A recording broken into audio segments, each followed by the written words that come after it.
රස්සාවක promotion එකක් ගන්න corporate ladder එකේ උඩට යන්න ගොට්ට අල්ලන්න ඕනේද? සමහර අය නම් ප්‍රොමෝෂන් එකක් ගන්න නැත්නම් තමුන්ගේ ඩෙසිග්නේෂන් එක අප් කරගන්න ගොට්ට අල්ලන එක තමයි කරන්නේ. ගොඩක් තැන්වල අපි ඒක දැකලා තියෙනවා. ලංකාවේ සමාජයේ ගොඩක් ඒක වෙනවා ඔෆිස් වල අපි දැකලා තියෙනවා. හැබැයි ඒක අවශ්‍යම නැහැ. දැන් ලෝකය වෙනස් වෙගෙන යනවා.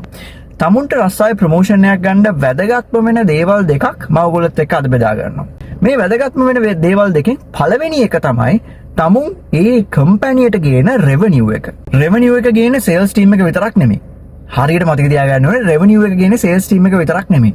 අපි කරන හැම දෙයකින්ම හැම ඩිපාර්ට්මන්ට් එකකින්ම HR එකකින් වෙන්න පුළුවන්, ඇඩ්මින් එකකින් වෙන්න පුළුවන්, එහෙම නැත්නම් ෆයිනෑන්ස් එකකින් විතරක් වෙන්න පුළුවන්. කියන්නේ ෆයිනෑන්ස් එකෙන් රෙවෙනියු එක ගේන්නේ නැහැ, මැනේජ් කරනවා කියලා විතරක් කියන්න පුළුවන්. ඒකට හැම තැනින්ම රෙවෙනියු එක ගේනවා. උදාහරණයක් විදිහට ෆයිනෑන්ස් එකට පුළුවන් රෙවෙනියු එක වැඩි කරන්න කොස්ට් එක අඩු කරන්න. HR එකට පුළුවන් රිටෙන්ෂන් රේට් එක හොඳ මට්ටමක තියාගෙන ඒ කම්පැනියට රික්‍රූට් කරන එකේ කොස්ට් එක අඩු කරන්න. ඒ වගේම මාකටිං එකට පුළුවන් ඉන්බවුන්ඩ් ලීඩ්ස් ප්‍රමාණය වැඩි කරලා රෙවෙනියු එක වැඩි කරන්න.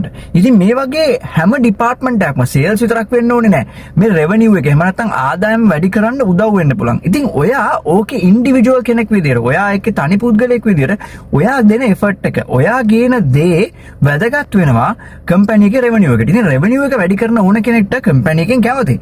ඉතින් එතකොට ඔයාගේ ප්‍රොමෝෂන් එකට යන්න ඔයාට පුළුවන් නම් මේ රෙවෙනියු එක වැඩි කරන්න ඔයාට ප්‍රොමෝෂන් එකක් ගන්න, ඔයාට ඩෙසිග්නේෂන් එකක් අප් කරගන්න පහසුයි. දෙවෙනි දේ තමයි ලෝයල්ටි කියන එක. කම්පැනියට ලෝයල් කෙනෙක් වෙන්න ඕනේ. ඔයා හැම වෙලෙම කට්ටියත් එක්ක කල්ලි ගැහිලා කම්පැනියේ තියෙන වැරදි ගැන කියවනවා නම් එහෙමත් නැත්තම් ඔයාට ඔයාගේ රස්සාව ඔයා කරනවටත් වඩා අඩු ප්‍රමාණයක්, කියන්නේ ඔයාට ගෙවනවටත් වඩා අඩුවෙන් නම් ඔයා කරන්නේ. එහෙමත් නැත්තම් ඔයාට රස්සාව ගැන කිසිම ඌමනාවක් උනන්දුවක් නැත්තම් ඔයාට ලෝයල් ගතියක් නැහැ කිසිම කම්පැනියකට. ඔයා වැඩ කරන කම්පැනියට ඔයා ලෝයල් නැහැ. කම්පැනියේ විෂන් එකට යන්න ඔයාගෙන් කිසිම සපෝට් එකක් නැති වෙනවා. ඉතින් එහෙම කෙනෙක්ව කවදාවත් ප්‍රොමෝට් කරන්නවත්, කවදාවත් ඩෙසිග්නේෂන් එකක් උඩට දාන්නවත් නැහැ.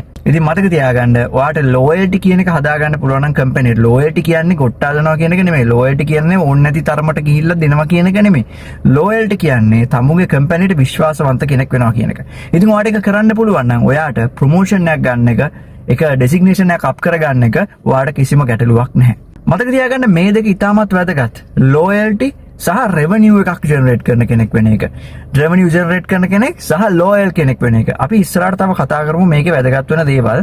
ඔයාට ප්‍රොමෝෂන් එකක් ඕනේ නම්, ඔයාට ඩෙසිග්නේෂන් එකක් වැඩි කරගන්න ඕන නම් මේ දෙක ඉතාමත් වැදගත් වෙනවා. ওই ටික මතක තියාගන්න. ඉස්සරහට මේ ගැන තව කතා කරනවා. මේ channel එක subscribe කරලා තියාගන්න. මේ වීඩියෝ එක share කරන්න. ඔයා හිතනවා නම් මේක වැදගත් වෙයි තව කෙනෙක්ට කියලා. ඊළඟ වීඩියෝ එකෙන් හම්බ වෙනකන් හැමෝටම good luck.